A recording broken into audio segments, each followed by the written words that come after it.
in this bill that will lessen the obstacles for medical marijuana patients and for allowing self-certification, eliminating requirements for caregivers to submit criminal background checks to ABRA, and increasing the amount of cannabis to patients that cannabis may, the amount they may possess.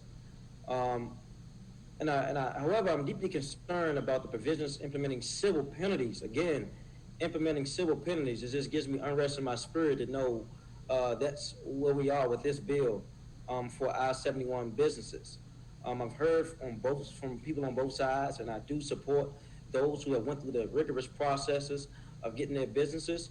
I just don't think that this emergency bill is sufficient enough to coming up with a comprehensive solution to getting us across the finish line.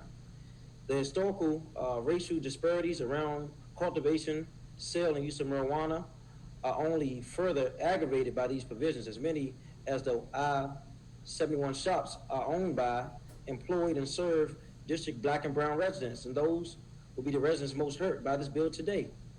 The bill distribution of dispensary licenses remain inadequate. I think we have 3 growers that these dispensaries have to buy from.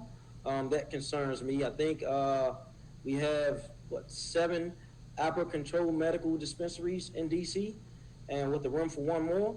And if I hear the chairman correctly, I'm hearing him saying that the so-called illegal markets are grossing $500 million a year.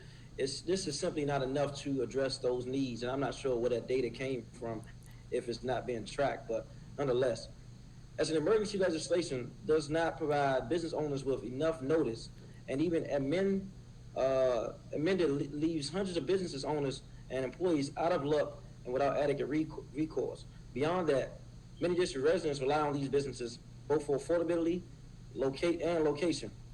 7 dispensaries with 1 room and with code for only 1 more is simply not enough. Even I hear about the higher threshold proposed to 32 by Councilmember Duffy's amendment.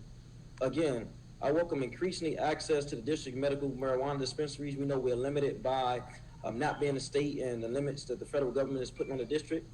But this should not happen at the expense of these gifting shops. I think we as a council have to go through the rigorous process of working through what equitable solution is, and I think this emergency bill is simply not it.